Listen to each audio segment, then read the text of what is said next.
ladies and gentlemen. Welcome to the Video Game Loser Show. I, of course, am Luzero Numero Dos, here with Luzero Numero Uno, and we are here to bring you your show today. Yay. What's the show about? It is about video games and the news that goes with it, and of course the release dates that follow. And then of course then your comments that we sometimes may or may not read.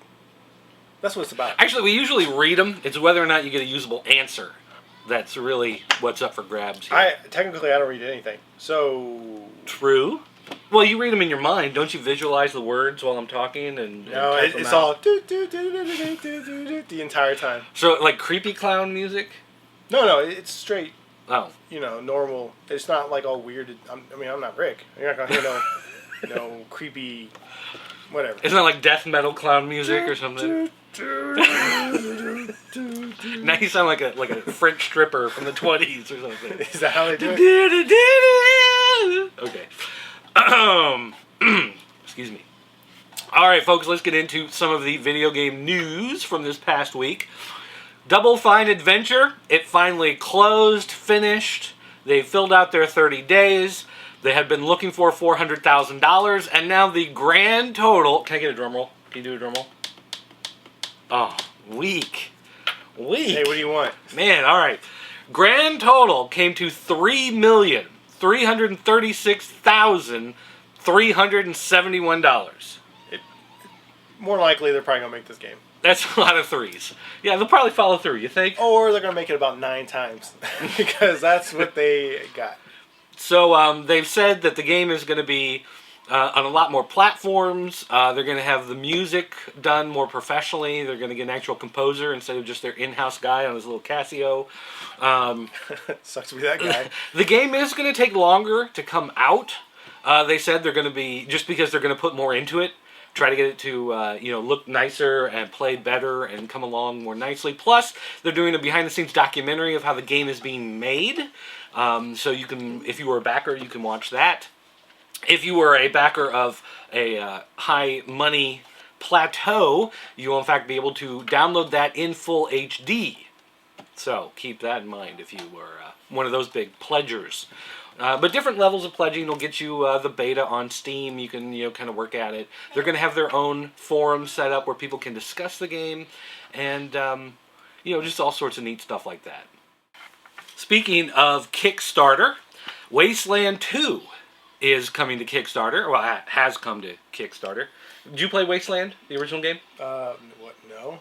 What? I don't even know what that is. It was like 1985 or 6. Played it on like Apple IIe or an Apple II Color. Well, that's the problem. You said Apple. You lost me. Yeah, but that was back when Apple wasn't like the worst thing in the world for computers. Oh, when? Yeah, I know. It was a long time ago. I know. But Wasteland 2 is now back. They opened it up on Kickstarter. They were looking for $900,000 because the head designer said he'd chip in $100,000 of his own money. So with $900,000, that makes it $1 million. That'd be enough for what they had in mind for their game to get it started. Well, with 29 days to go on Kickstarter, they have now raised $1,327,923. So how's it go? So again, it has been fully funded. They are still going until April 17th, so anyone wants to jump on board. $15 gets you the downloadable copy of the game DRM free. The game will be more expensive for anyone else after it comes out. You can pledge up to, let's see what's at the bottom here, $10,000 or more. You get all the rewards listed on the page, plus you can come to an exclusive private party hosted by key members of the Wasteland team in Newport Beach, California. You'll get to talk about design, previous works, anything else you'd want to discuss. Also, a shrine in Wasteland 2 will be erected in your honor.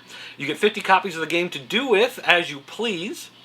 You receive a medal and an exploded blood sausage. So there you go.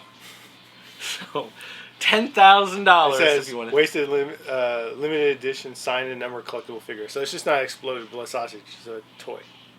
Oh, it's not a real blood sausage? No. Oh. What a jerk. So that's $10,000 and they have, 10 backers already on that? Yeah. Wow. That's pretty good. Oh, the original game apparently also came out on the Commodore 64. If you didn't want to play it on the Apple II, you could have played it on the Commodore 64. So, the Commodore was the home to gaming originally on computers, and then Amiga, and then eventually it turned to Windows and PC. I don't get it, man. Whatever. But you never played the first one? I don't remember at all. That surprises me. That was the first game I can remember where you would seek out a prostitute in order to refill your health. Like, that's where it came from, was this game. You'd pay them $50, they'd take you in a room, time would pass, and then you would come out healed. What was that? Time would pass? Time would pass. Is that where the magic happens? That's the magic. Okay. Magic fingers. Got it. You got it? So, Wasteland 2, everybody looking forward to that. Mm-hmm. Next up, Walking Dead is coming to Facebook. They are making a Walking Dead game from THQ and tying into AMC. Oh, wait a minute. Maybe it's not THQ. Anyway, AMC, I'm publisher Rock You.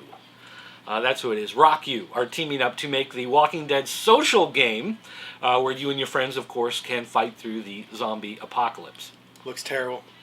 It doesn't look terrible. It looks boring. It looks like you get done with that about now. It's an isometric view game. I guess the question is how sandboxed it is. Like, if it's an open world that you're free to move around in, make your own alliances and whatever, that's fine. But if it's just like, hey, go on a quest, we need you to kill 5 zombies, and then you gotta walk out and kill 5 zombies, and it's like, quest completed, then that's gonna suck. Yeah, it looks like that. It looks like that's the way it's gonna be. We'll see how it goes. Whatever. Although, talking about Facebook and social media games, you know the game I'm addicted to now on Facebook? What's that? The number one game I'm addicted to on Facebook. It's not the new Avengers game that everybody in the world is playing, although I do play that. Not me. But the game I'm addicted to on Facebook now is Margaritaville. The Jimmy You still Buffett playing game. that? Oh, I'm playing that like crazy. I paid the $5 to get the special Parrot Head membership edition of the game to get the special stuff. There's just something about that game. Like, that game makes me happy. I just want to pour a cocktail and play that game until the wee hours of the morning. Something's wrong with you. You were. I knew. Okay, you said you were going to. I just didn't think you were serious about. I did it. Playing. I did it, and it's fantastic. All right. Street Fighter X Tekken, which I guess is Cross Tekken. That's what they call it because it's a crossover game. So it's Street Fighter Cross Tekken is how you're supposed to pronounce it, but I call it X. Anyway, people recently noticed after getting the game that there is no 4-player co-op on the 360 like there is on the PS3. On the PS3, you can have 2 players locally play against 2 players online on the opposing team. And so that's how it's co-op, you and a buddy working together locally. Well, that option is not available on the 360. So they went to the developers and they asked them why. Why isn't this available on the 360? And quite frankly, they said that the 360 was more difficult to program for the online components. Now think about that for a minute. What kind of thing is that to say? Programming online is more difficult for the 360 than it is for the PS3. Now, I don't know if it's because of the way 360 requires all sorts of like clan abilities and leaderboards and all that kind of stuff. If maybe because Sony is just kind of open, you know, you've got a conduit and you can use it however you want, whereas 360 you have to have a certain structure to it. I don't know if that makes a difference. Look, it's Capcom. I'm pretty sure by now they got it figured out. You know what I mean? It's like they're not a startup and like, oh, we just didn't know what they were doing. This is like, we only do these type of games. We do them every year. We've been doing them for like 40 years. Yeah, I think we got it down by now. I can't believe he's saying, oh, it's just difficult. Like, well, figure it out, guy. Other games are doing it. You know, all it means is that the 360 is a dying platform. Because it got to the point where they said, there's X amount of resources we have to put into this, and for the 360, they said it's just not worth it. No. But yes. The word was lazy. No, it means that the 360 is dead. Calling it right here now. Steve. 360, done. Steve over in co-op. Done, over, totally gone. On vacation during that week, so they... Forget the 360. From now on, it's on live and Engage only. Seriously, that is the weakest excuse I've heard ever from a game developer. Oh, it's just too hard. What? You're not the first game to do co-op online. You know what I mean? Well, no. He says that the PlayStation 3 is more conducive to implementing it. Whatever. Do your job next time. Yeah. It means 360 is a piece of crap. That's exactly what it means. Crap. Do your job. All right, we've talked recently about the Kid Icarus AR cards, the augmented reality cards that your 3DS will be able to read and get the characters. Well, in fact, John Proft had even asked about it. How are we going to get these cards? How's it going to work out? Well, Nintendo has officially announced that they are not going to sell them at retail. So those hundreds of cards are going to be available through special events.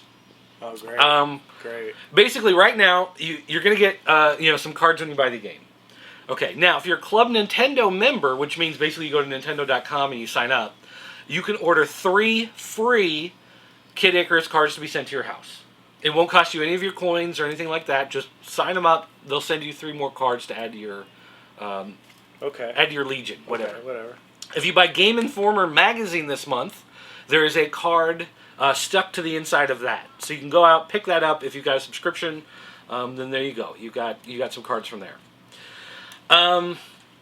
Let's see here. If you go to WonderCon or PAX East, or you go to GameStops in New York and Los Angeles for different tournaments, you will be able to pick up cards there. Holy crap. So if you go to conventions, there'll be a special conventions thing. If you pick up a copy of Nintendo Power or Best Buys at Gamer magazine, future copies will have cards stuck inside them. And then basically, they're saying that there will be some GameStops throughout the country that will have cards to give away for different tournaments. And if you go to the Nintendo store on launch day and buy the game there, then you'll be able to pick up some extra cards. So You're really, not going to be able to get these you are cards. never going to get a complete set. Or if you do, it's going to cost you like $1,000. eBay's going to be your friend. Or your biggest enemy.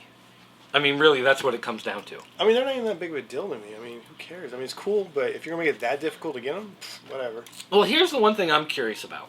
Do you remember Eye of Judgment on PlayStation 3? Yeah, sure. It had the camera, it had the cards, it did the exact same thing, right? Mm-hmm. It was a fun game, it really was. They were when it came out, it was impossible to get those packs. Right, and the game was worth it, as far as I was concerned. But here's the deal: someone realized that you could take those cards and scan them in your computer and print them out on your color printer and lay them down, and the game didn't know any different. So if your friend went out and bought a pack of cards, and he handed you the cards, you just lay them on the scanner, scan the whole thing, print them out, cut them up, and then boom, you both have the same set of cards. I'm wondering if these cards are going to be just as easy to Fake. bootleg and mass produce like that. Because if it's going to be that easy, it's not going to be that big of a deal. There have been times where, with Eye of Judgment cards, someone said, "Hey, look at the card I just bought," with a screenshot on a message board, and someone cut that out of their picture and printed it out, and they were still able to play. So these cards, as hard as they may be to get, you may very well be able to go on to like joystick.com or GameSpot or any of these places, and when they're covering those live events, look for somebody who's going, "Look, I got cards!" and then just cut them out, print them, done. That's the future, man. That's the future. That's like hackers. So, while we do not... Oh, I do. Totally do it. And while we don't want to condone bootlegging I do. or pirating in any sense, Oh, I do.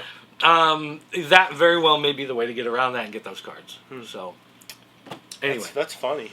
I guess that's why maybe that game died out. Well, and the thing is, I've got the new issue of Game Informer that has the card in it, so I think I'm going to try that later and see if that actually works. See if I can do that. Eye of Judgment, though, good game. All right, next up. New game coming out called Lollipop Chainsaw has added an all-star lineup cast. Now, if you're not familiar with Lollipop Chainsaw, go to IGN and look for the videos, because they were looking for basically some hot stripper chick to be their Lollipop Chainsaw girl, so they have a bunch of videos you can watch of the girls introducing themselves. Oh, nice. Yeah, just in case you're into that kind of thing. Whatever. But right now, they're talking about Michael Rosenbaum, who played Lex Luthor on Lex Luthor on Smallville, was Flash in the Justice League cartoons. He was also in that movie Sorority Boys, about the dudes who dress in drag and join the sorority. Just throwing that out there, just in case any of you saw that. Also, Michael Rooker, who was the guy in the Walking Dead TV show that died, who was handcuffed on the roof, left to die. Who was also the bald guy who showed his butt in Mallrats. Hey, I wonder, is that dude going to come back, you think? He's still out there, right? They never said he died, really. Well, yeah, I mean, that's just it, right? They found the hand laying there in a pool of blood. So you don't know if he got eaten and the hand got left behind as he was dragged away, or if he ended up, cutting it off. And I'm going to go if he cut it off. you think so? You think he's For still alive sure. out there? Oh, yeah. You think he's gonna come back? He's Why gonna hasn't he come come back yet? He's, you got to heal, man. Psychological wounds are hard to heal. You cut your hand cut off. It'll take a while. I don't know. The next big one is Tara Strong, which may not sound all of that familiar. You're like, I don't really know who that is. Well, she was in Solid Gear Portable Ops, Final Fantasy X, Final Fantasy X2, Ratchet and Clank, Future Tools of Destruction, Quest for Booty, was Harley Quinn on Batman Arkham City. She was on Powerpuff Girls as Bubbles. She was on Ben 10. She was on Fairly Odd Parents. She was in Shaolin Showdown, The Adventures of Super Mario Bros. 3, Super Mario's World, Drawn Together, Foster's Home for Imaginary Friends, Family Guy, 101 Dalmatians, the series, Betty Boop, My Little Pony as Twilight Sparkle, for everybody who's big into My Little Pony right now. She was in Comic Book the Movie, Kung Fu the Legend Continues, Third Rock from the Sun, Forever Knight, Street Legal, Touched by an Angel, Take Home Chef, The Last White Dishwasher, National Lampoon's Senior Trip, Sabrina Goes to Rome, Sabrina Down Under.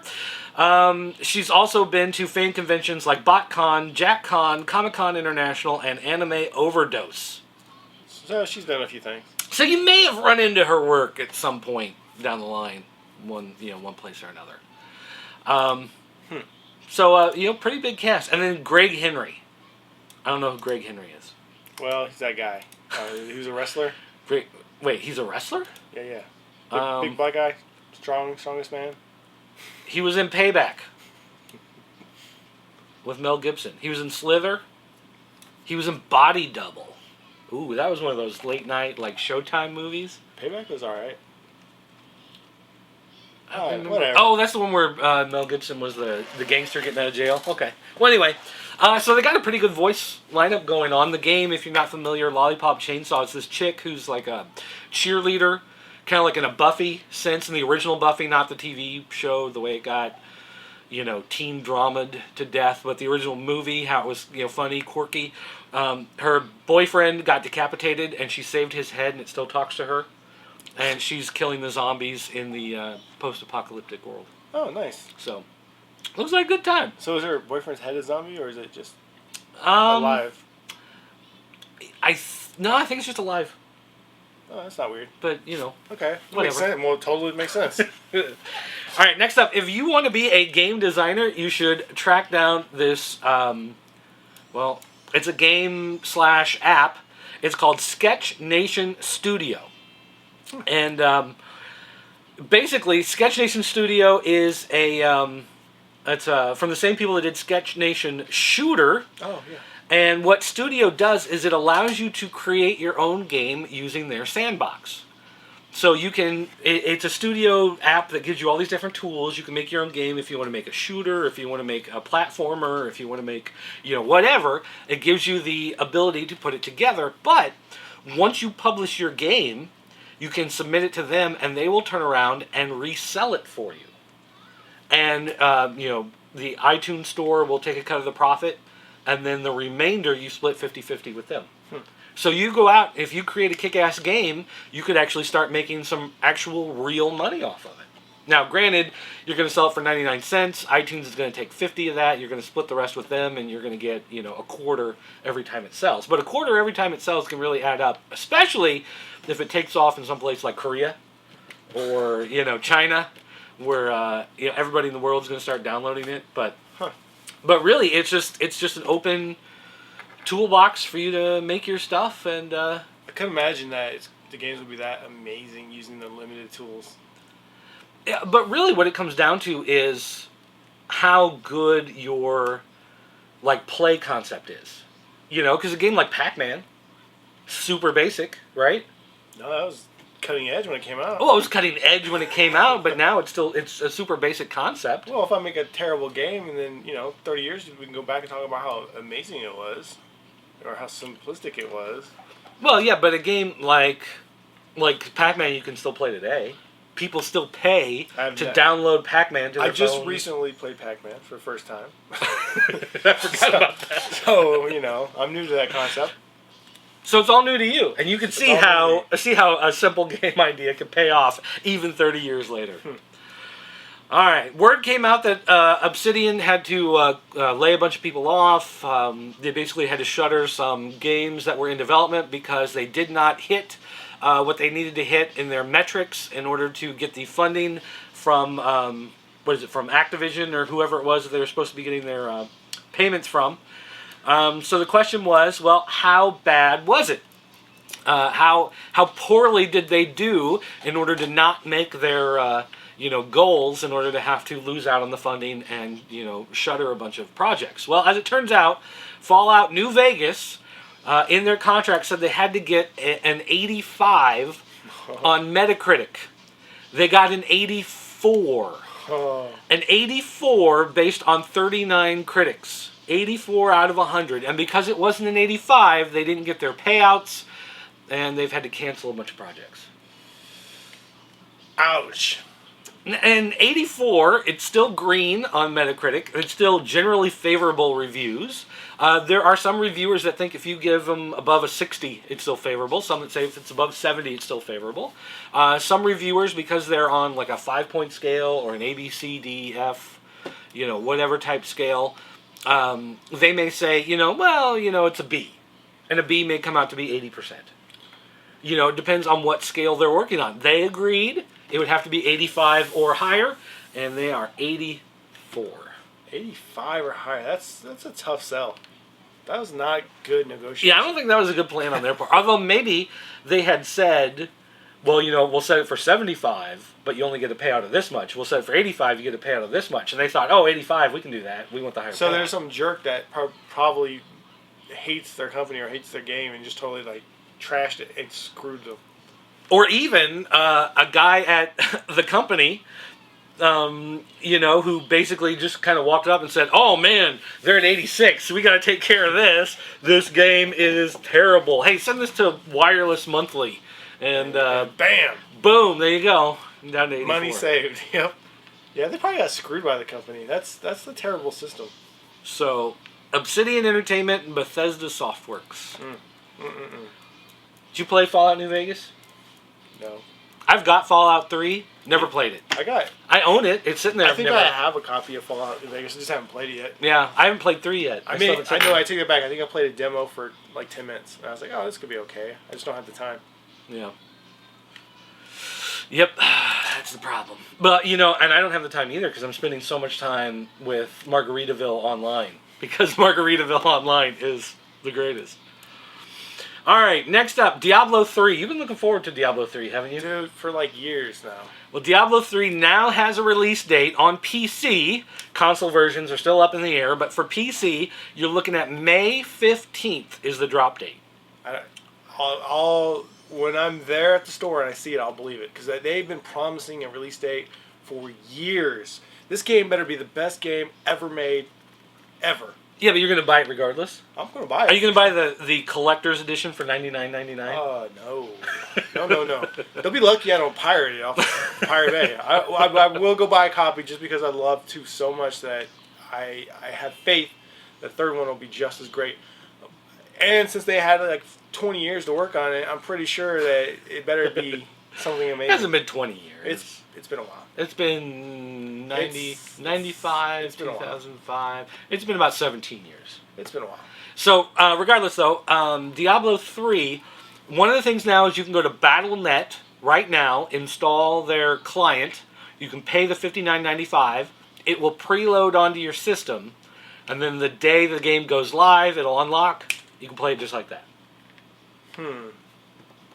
If you have to go out and buy a physical copy, I'm pretty sure there's going to be a key in it. It'll background install the Battle.net, you'll put in your key, and it'll unlock it the exact same way, and you will never be able to resell it, so it doesn't do you any better to buy the physical copy, except for the fact that you can go, hey, look, I own a disc.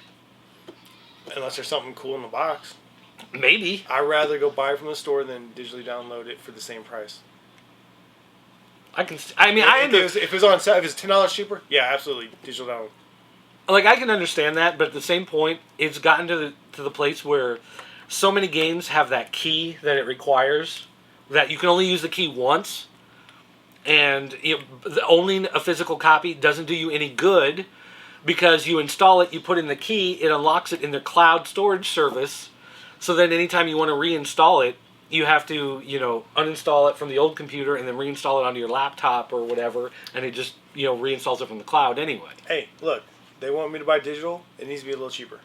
That's all I'm saying. They make more money that way anyway, so they should, technically have, even if it's $5 cheaper. If it's $2 cheaper, I'd buy digital. You know what I mean? $2 is $2 your breaking point? It is. Like $1 wouldn't be enough of a bonus, but $2 would be. Although, is it tax free though when you buy it online? I wonder. And, I don't know. That could be a big difference. That might make the decision for me. Should we go look, or do you just want to keep going? Yeah, whatever. We'll figure it out. All right. But anyway, if you want to pre-purchase it, have it the moment it goes live, you can do that. You can have a party at your house even. All right, Transformers Prime is going Nintendo exclusive with its next round of games. They are coming to the Wii, the DS, and the 3DS.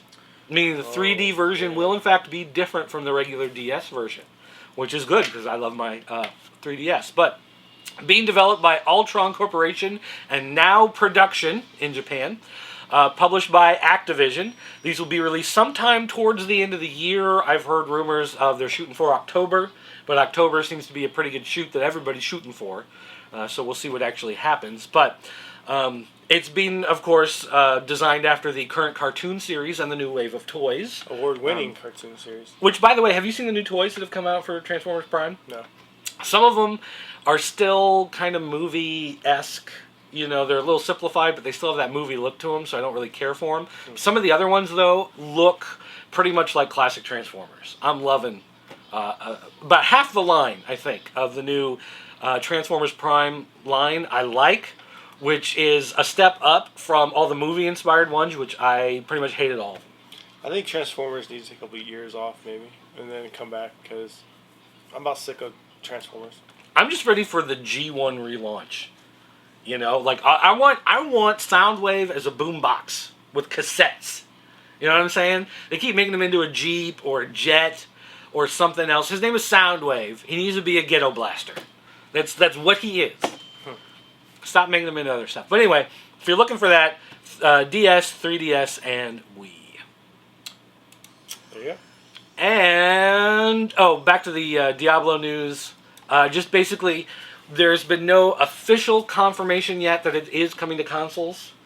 Someone tried to do a little bit of digging, and they found that there have been, job lists saying that that Blizzard was looking for people with console experience to come work on Diablo, but they've never actually come out and said that the console games are officially in the works or being released.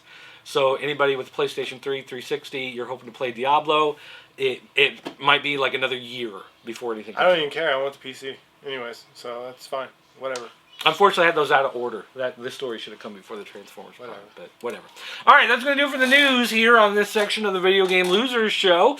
We are going to take a quick break so that we can pick our noses and change our shorts, and then when we come back, we're going to be talking about the game releases brought to you by the low talker himself, Lord Killen. Hey guys, Dirt here. Don't forget to check out the News Desk every Saturday on the Pop Culture Network. We're going to be talking about this week's releases of toys. If you want to know all the toy news of everything that's going on, that's ever been worthwhile, that's ever worth a penny of your hard-earned money, you're going to check out the News Desk, popculturenetwork.com. Every Saturday, make sure you check it out. And we're back. Whoa, what happened? And we're going to bring you this week's releases on the third week of March, just after St. Patrick's Day. So for all you people in bed still hurting, time to get up, time to play some games. And this is what's coming this week. You're going to call in sick to work anyway, you might as well have a good game to play. You know what I mean? Okay, well, up first, we have the Total War Shogun 2, Fall of the Samurai. Now, this game has been slated as a release for the 23rd, but I've already seen this thing at Walmart. So... So it's already out, apparently. So somehow they got it like a week earlier than it's officially supposed to release. But for all you who's been wondering when it's going to come, it's here already. So go buy it now. Do you think it's one of those things where they send them the box that says, like, do not open until... I don't know. I was just at Walmart like a couple nights ago, and I saw it on the shelf. I was like, oh, wow, this is coming out already? And I was thinking, that ain't right. But then, as I was doing this paperwork, I was like, something's wrong about that. So it's either not out yet or it's already out. Well, whatever. Anyways, I seen it. You could buy it. It's another Total War series game. Which, by the way, Sega taking over Total War, you ruined the game. Oh, Just saying. really? Just saying. Really? Yeah. Terrible. Who used to do Total War? Oh, I don't remember. I don't remember because Sega's had it for so long now. But I think they cartooned the game a little bit and made it not as good. Were they trying to make it easier, you think? I think Rome Total War, best one of all. Just saying. How long did that one come out? It's been a while. It's been a while. Up for next for the 3DS, we do have the Kid Icarus Uprising. Yay! I'm gonna buy it. So, of course, this is the long-awaited NES follow-up of the classic game. So, now you're getting part 2, essentially, on the 3DS. And, of course, with those cards that you may or may not find anywhere. Good luck. And, of course, this is the week of Angry Birds Space. Yay! My son will be happy. So, you'll find that available pretty much any mobile application or PC platform available as the previous ones currently are. Although the question is, if you're on the International Space Station, will your Android tablet or iPad actually connect to the store in order to download it? I don't think they got a signal out there. I'm just saying. Well, I don't know. I don't, because they're real close to satellites. Yeah. I mean, they're Or right they there. might have the best signal. I don't know. It's hard to say. And then up for the 3DS again, we have a game called Zombie Slayer Deox, and it is I couldn't find anything about it, but I found out it's supposed to be a Zombie Slayer is a rhythm action game with a side-scrolling twist. What? It's a Zombie Slayer rhythm action side-scrolling game. Yes. Wow. That's a combination I never Chop, expected. kick, chop. So that actually may be Chop, amazing. kick, punch. It's all in the mind. Up next for the PC, we have a game called Yesterday, and Yesterday is yet another PC action story-based adventure game, but this time it's going to be a little bit more of a dark thriller. So just like the standard cartoon-style action adventure games that are more like animated story, So is it set on a Thursday? point and click. Because everyone knows that yesterday was Thursday. And your Today troubles seem it so is far away. Friday. We. So excited. So excited. So look for that on the PC. Up next for the 360 on the Xbox Live for digital download is Sign Mora.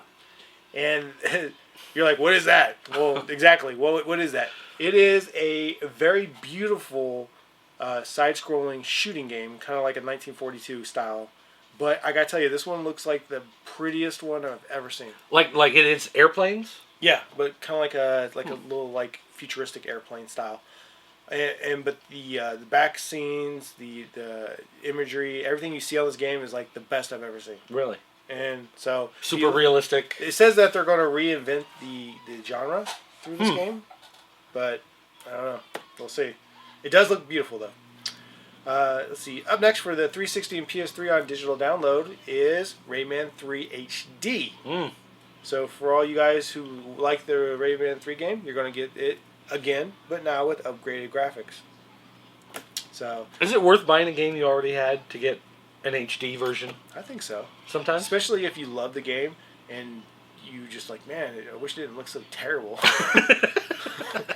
Because there's a lot of games that I love, but they're so dated when you go back and play them. They just look ridiculous. Yeah, that's Especially if true. you have all nice new equipment, like big screen TV and all the high def stuff, and you're like playing your old boxy looking game. You're like, Although, what I hate is the current crop of these 3D or these HD remakes are all like PlayStation 2 games, and they never remake the PlayStation 1 games.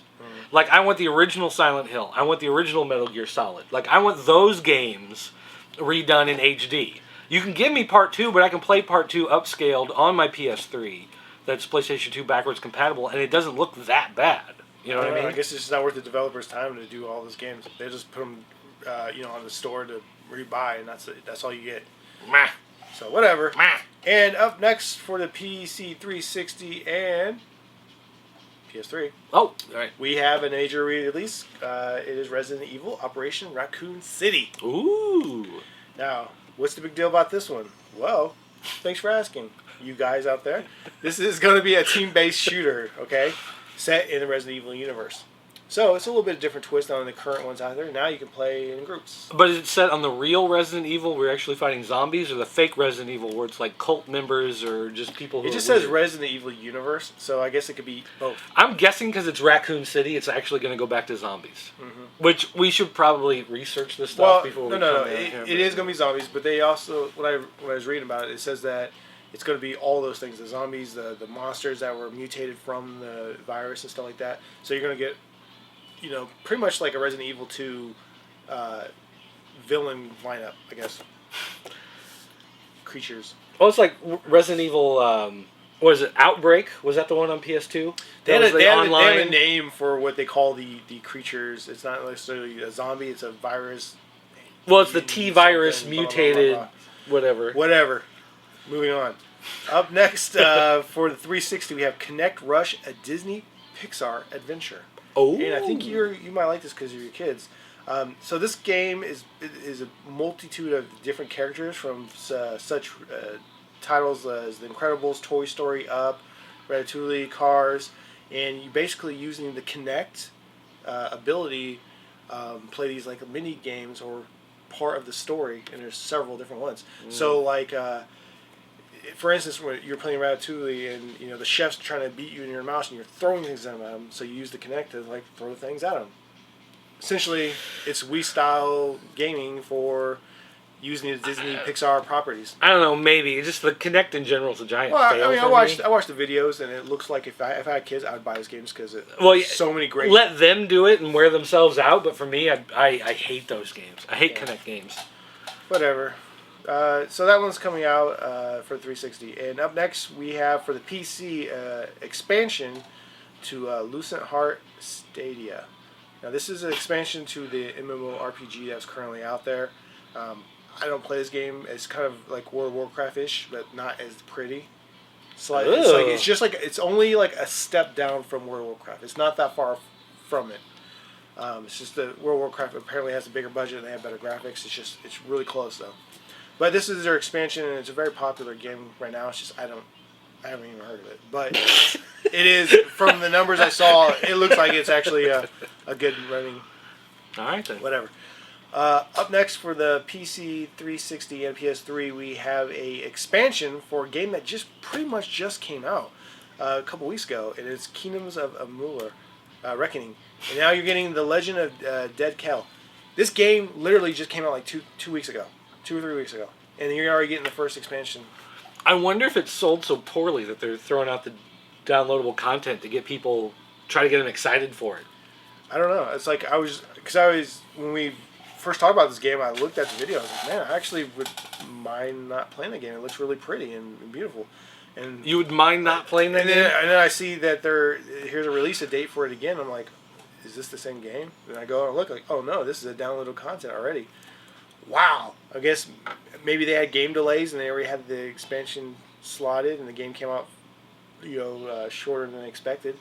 But if you love the game and you already whooped the crap out of it like most of us do, there you go. Get the expansion. You're ready to roll. No waiting for you. Up next for the PS3, we have Warriors Ochi 3. Ochi. I don't know how you pronounce it. Orochi. Orochi? Orochi. Anyways, this is the third installment of this, and for all you people who don't know what that game is, it's like a mix between Dynasty Warriors and Samurai Warriors. It's kind of like From that same line? from those Koei games, which are great games. I love them. However, this time they're going to feature characters. They're going to have like 120 different playable characters, and they're going to not only do the Chinese, Japanese characters that you all know and love, but they're now going to throw in characters from other video game series such as Ninja Gaiden, Warriors Legend of Troy, Bladestorm, Trinity of Souls, Dead or Alive. All those characters are now going to be in this world, and you're going to be able to play them. Okay, so yeah, you might want to get that game. You're going to get all those playable characters, and that's kind of a big deal because now you don't have to play the same characters from the same games that you've been playing for the last 10 years. Now you're going to get some other characters from other games, which is great. But it's still one of those games where it's like there's 1,000 people on the screen at one time and you're hacking through them. Those games are amazing. I love those games. I really do. Yeah, same game. But now you're going to get all these cool characters. Yeah, neat. 120, that's a lot. A lot of replay value. Yeah. Up next for the 360 and PS3, And another major release, you're going to get Ninja Gaiden 3. The hardest game ever made. Or is it Gaiden? 3. Is it Gaiden or Gaiden? I'm telling you, this game is like incredibly hard. Every one of them. Is Ninja Gaiden, Black, Ninja Gaiden. There was Sigma. Yeah, all those impossible games. Impossible. It says it's got a new story, new gameplay, new modes. It's going to put it in a new direction, it says. And it's going to feature online multiplayer, both co-op and competitive. And it will add completely new experiences to the series. Huh. Apparently not too hard to do it on the 360 from these developers. Wait, but that's not co-op mixed with online. Yeah, it's both. Yeah, but you have a co-op mode and an online mode, not a co-op online mode. Whatever. Apparently it's not that hard for some people. Just saying. Up next, another major release for the 360 and PS3. You're going to get Armored Core 5. What? Yeah. Of course, Part 4 was one of the launch titles of the 360 and the PS3 when it came out. One of the first year games that it came out. Not necessarily a launch title, but one of the first quarter or second quarter games that came out. Finally, you're getting Part 5, the next one in the series. And it's going to have a lot of multiplayer aspects added into it, including you can do up to 10 players online simultaneously, 5-on-5 matches. You're going to be able to capture territories and accumulate team and individual points, increasing your rank. And then you're going to have a great deep customization with over 500 plus different weapons and stuff you can add to yourself. Headpieces, cores, arms, legs, all those pieces. And you're going to be able to set up your own garage to sell your parts that you collect and find. Wow. So that's kind of cool. You'll be able to super customize your mechs and go out there and just beat the crap out of people. Amazing. But can I customize my person to give them like a pink haircut? And No. Boots? No, we don't even go there. You are your own person. You are customized however you are as you're playing the game. And up finally for the last title, PC release, is Wise. Wise? That's how you pronounce that? Oath in Felghana. I'm sorry. What was that game again? The Oath in Felghana. It's just the next installment of the Wise thing series that's been out since the beginning. The dawn of time. Yeah. As far as I can remember, I mean, the title that sticks in my head is Wise 3 on the Super Nintendo. I remember that game because I never could understand what it was. I just said Wise 3. And I was like, what is it? Why? I must have it. I do not understand it. I must own it. So, finally, here we go with the next installment. It's going to be on the PC this time, though. So is this 4, or have there been ones in between? I think there's been some in between. Oh, I think because there was definitely one or two DS titles of that series. It's been mostly a Nintendo property for a long time, so I'm kind of surprised it's going to go PC. I guess that's what you get. Well, there you go. So that's going to be your releases for this third week of March. Yay! We like games. Get yourself out of bed, brush your teeth, comb your hair, shave, put on some clean shorts, stop being a drunk, and go play some video games. Wait, aren't you Irish? Oh, so then it's okay for you to joke about being drunk for St. Patrick's Day? Irish people don't drink on St. Patrick's Day. They drink all the time. There's a big difference. I see. All right, fair enough. We're going to take another quick commercial break, and then we come back. We're going to respond to some of your comments, answer some of your questions, and make fun of some of your mothers. So stay tuned. All right, guys. Thank you for watching our videos on the Pop Culture Network. We do hope that you will help support us by visiting shoppcn.com, where you'll find all these amazing toys, comic books, DVDs, video games, random geek goodness, all brought to you at an incredibly great price. Every dollar you spend helps contribute to the Pop Culture Network. Alright guys, welcome back to the Video Game Losers Show. It's time for the fan corner. We're going to make fun of discuss some of your comments and answer some of your questions. First up, Gundam Warrior in the official thread says, hey Dirt and Killin, a couple weeks ago you couldn't remember a point-and-click game that was on the PC but also ported to the NES. I believe I found your answer in the form of Maniac Mansion. Yes, that is absolutely the game. Impossible. Has anybody beat that game, I wonder? Well, you can watch like walkthroughs and playthroughs on YouTube. The people have completed it. I remember playing that game when it came out, and it being the hardest game I've... Like, now that I'm thinking back about it, I think that may be the hardest game I've ever played. Ever.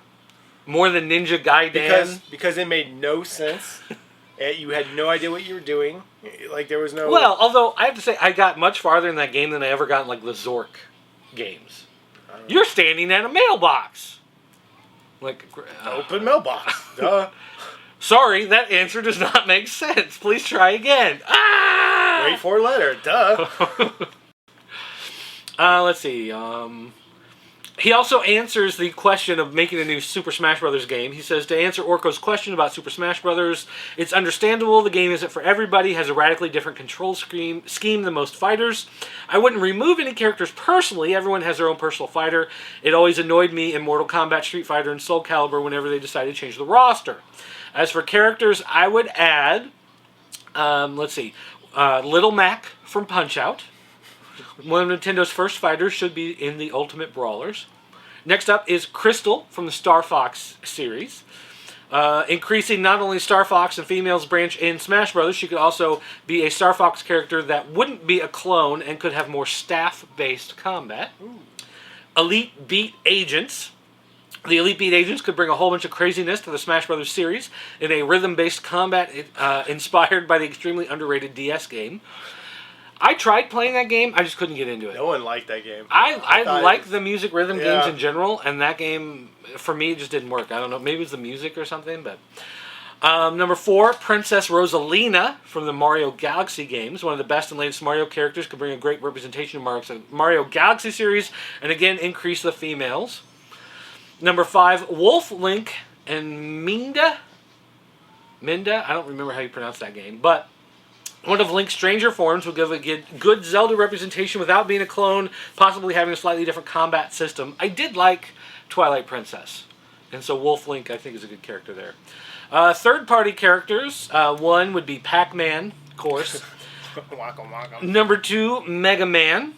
Number 3, Ryu from Street Fighter, which of course makes sense. 4, Travis Touchdown from No More Heroes, largely forgotten game. And number 5, Tails or Knuckles from the Sonic games.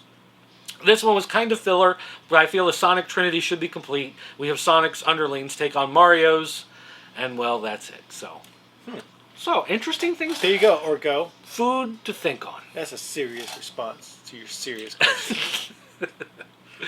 Next up from One Nerd. Hey guys, love the show. Hope to offer a good question/discussion topic. With the recent epic disappointment to the ending of Mass Effect 3, I want to hear your guys' opinion on game endings. Whether it be a single game or a series of games, has there ever been an ending that left you with a bad taste in your mouth? Oh, jeez. There's so many bad game endings, especially on the older Nintendo games, that just would be like, you win, game over. And you're like, oh. Like, I went through all of that, and all I get is... No. It's the worst when you gotta, like, wait through 20 minutes of credits, and then at the very end, you get nothing. And a good example that I can think of right now, the game Jackal, or what was the other name of it? It was called, because it had 2 names. It was the same game. Yeah, a lot of the early Nintendo games did that. They had 2. They were completely the same game, but they named them 2 different things for some reason. Like they couldn't get the. I thought it was Cabal, maybe, I don't know. But Jackal was the game I remember it being called. Are you looking it up there? Yeah, released in North America for the arcades is Top Gunner. Top Gunner, yeah. Same game. Exact same game. Just they changed the name on it. But anyways, you go through that game, which is a great game, by the way. I loved it. And you beat the game, which isn't too terrible. You can do it in like 2 hours, maybe less than that. And when you beat it, you literally wait through a ton of credits, and then you get one like little descriptive screen where some text, and it's like, you win, you're great, amazing, bye. And you're like, ah. There are a lot of games that just don't have an ending. Like, you get to the end, you beat the final boss, and then credits roll and it's over. I mean, as far as games with good endings, like, I can remember being blown away at the end of Final Fantasy VII, because, I mean, that was one of those things that had, like, the huge CGI ending and a lot of stuff, and you're, I can't believe it's over. They're all dead. Well, they're not all dead, but still, you get the idea. And Ico had a great ending after you escape, and then the credits roll, and then at the end, the 2 of them are sitting on the beach. Like, they just escaped, and now they're just kind of hanging out, and they're going to be all lovey-dovey with each other for the rest of the time. That was kind of sweet. Nice little ending there, but... I think endings in general suck. Like, I can't really think of any amazing ones. I was like, I'm satisfied with that. I think it's just the fact that once you get that far into a game, you're super invested, and by the time it ends, you're like, I can't believe this is over already. My favorite endings of games are the ones that let you continue on afterwards, keeping your same gear and let you just go do whatever you want, and really don't have a definite ending. It's just you're done with the main storyline. Those are the best ones. As far as, and those are mostly RPG games. As far as the random stories, action games, stories suck. I guess RPG is the only way you're going to get a satisfying story out of your end of your game. Actually, one thing I can think of is playing through Silent Hill. The first several Silent Hills had multiple endings. And for me, I played through the first Silent Hill like probably 4 times just to get the different endings. Because there are so many, you can have a good ending, you can have a bad ending, you can have a better ending. You can have there's even the dog is there ending. a happy? There's actually an ending in Silent Hill where like at some point like this dog house unlocks, and so you go back, like you have to backtrack a whole way to get back to the dog house. But you get to the dog house and you get a key, and then towards the end of the game there's an extra door, and you can unlock that door. And when you go in, it sets off this separate ending. And in the separate ending, there's like, you beat the giant demon, whatever, and then like this UFO appears, and it sucks you up into the UFO, and apparently aliens were behind like the dead coming back to life. And then you go to meet like the person who's in charge, and like the chair swivels around from the console center, and it's a dog. Just straight up. Like there's a golden retriever sitting in the command chair, and then it's like, boom, the end. And it's just like, that's the goofball ending that you had to do a whole bunch of extra stuff to get. But to me, like that made it worth playing through an extra time. Just like they did not really put that in the game. You know what I mean? Like there's no way yep, sure enough, that's an ending. Alien dogs and UFOs. I don't remember that one, but so I believe you would spend all your time to do that. So I think it does make a difference, definitely. And like Metal Gear Solid, PlayStation 1, I played through that 3 times. Because there are different endings, different things you can do. You can play through it a second time. You can get Solid Snake wearing a tuxedo, like James Bond, through the entire game. When the ninja appears, he's wearing a blue and red Spider-Man inspired costume instead of the ninja costume. I like the Suikoden series RPGs endings where they would, because you have 108 playable characters, and you may not find all 108 through the game, but at the end, they'll cycle through of what happened with that character after the game, what they go on to do, and they'll show their picture, and it'll like show 3 at a time, and it'll keep going through. And if you didn't find that particular person, it'll just have a blank spot. Oh. So you know, like, oh man, I missed one. But yeah, then it gives you a brief just explanation of what that character did and what happened. And plus, you also get the actual ending of the game. So that was kind of a cool little bonus in that series. So yeah, I mean, it definitely makes a difference.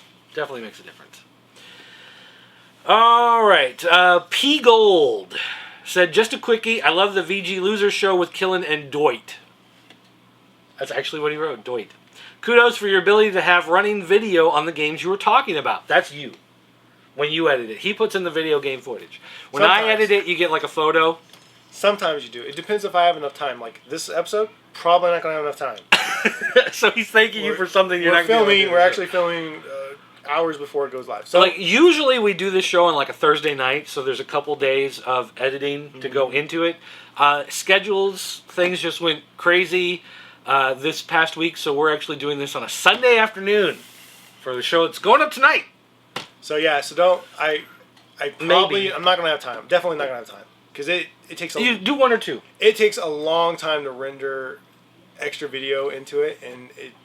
Yeah, I won't make it. That's one of the big problems is we have to render the show, and then once the show is rendered, then we have to reformat it so it's small enough so it'll go on like YouTube. And then you gotta upload it. Yeah, and then it's got to upload, which will take, if you're talking about a 1 gigabyte file, a regular Comcast cable connection, that takes a long time to upload. Yeah, this is like a 6 to 8 hour process, and then it takes a couple hours.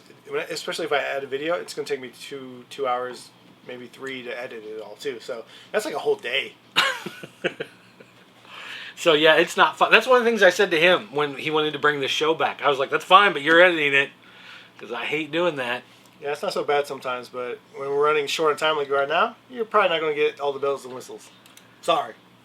So there you go. So thanks for nothing to Killing is actually what that one should be called.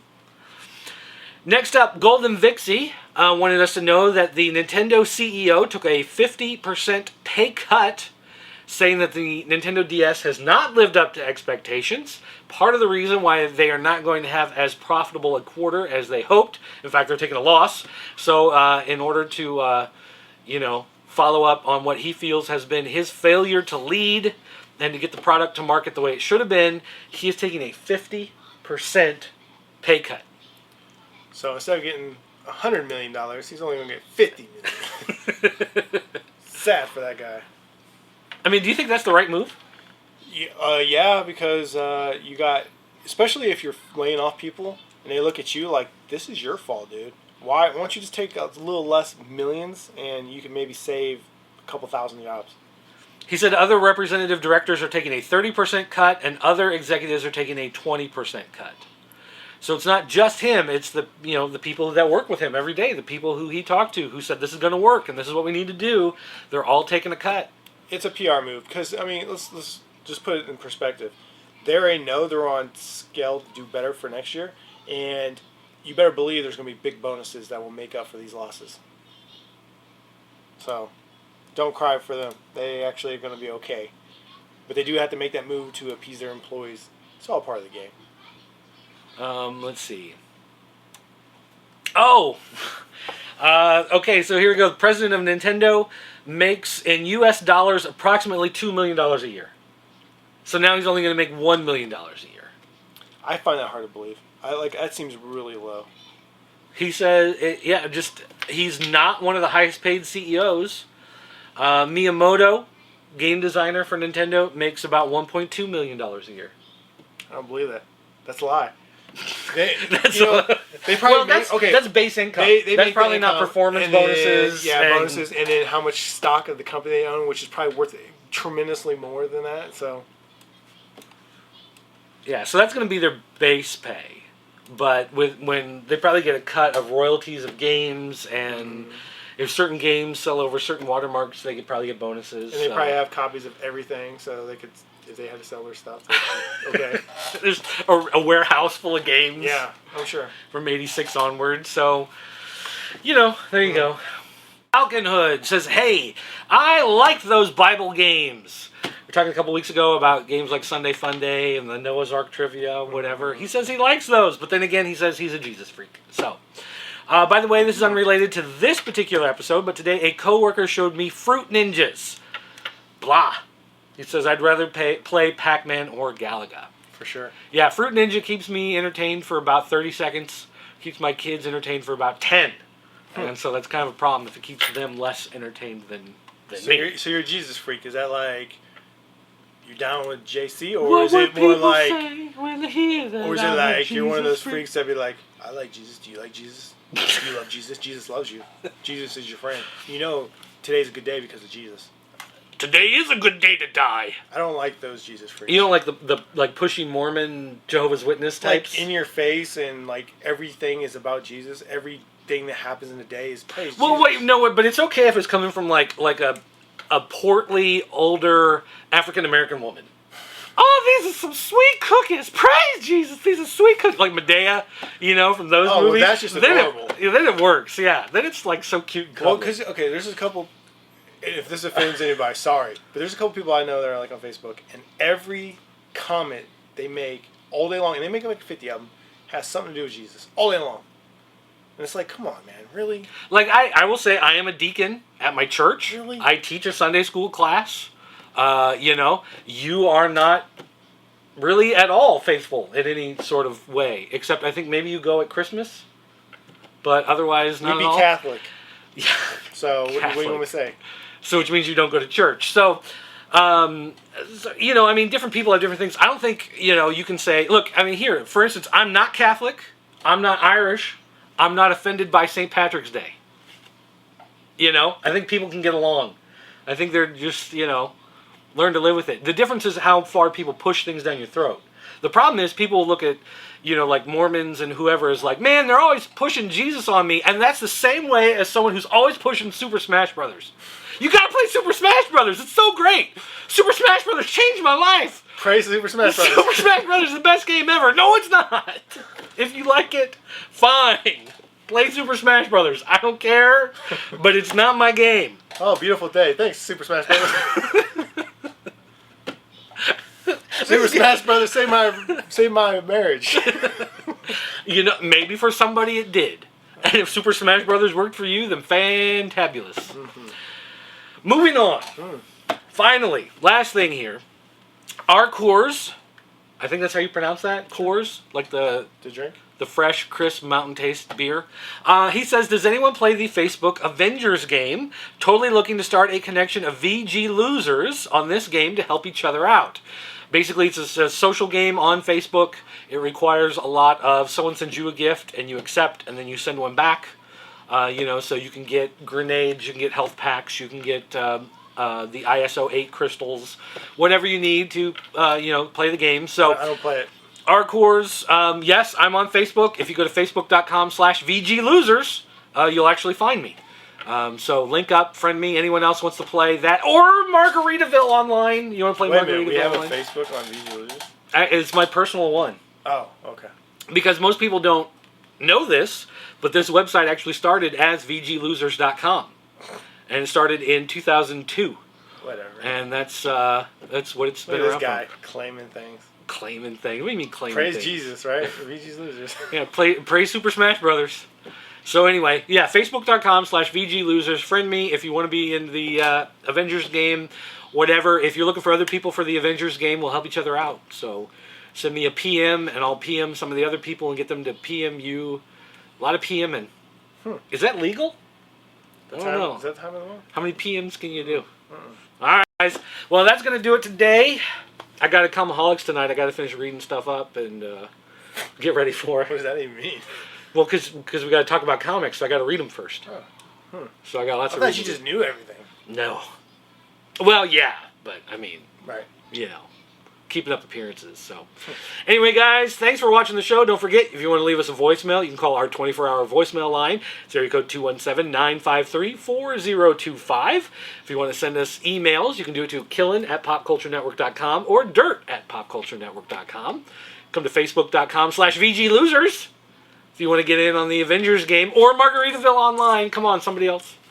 And don't forget, of course, you can always check out this show at videogamelosershow. Is it Video Game Losers? Videogamelosers.com. Check out more video game content at VGLosers.com. Or if you just want to simplify your life, one easy to remember URL, popculturenetwork.com. You'll find the video games, the comics, the toys, the random press releases we get, the weird videos that we make of us picking our noses, and of course the forums where you can come and meet other great, interesting people, and you can post in the official Video Game Losers Fan Corner thread and get your questions read and answered here on the show. Amazing. So I think that's going to do it, guys. Thanks for watching, and we will see you next time.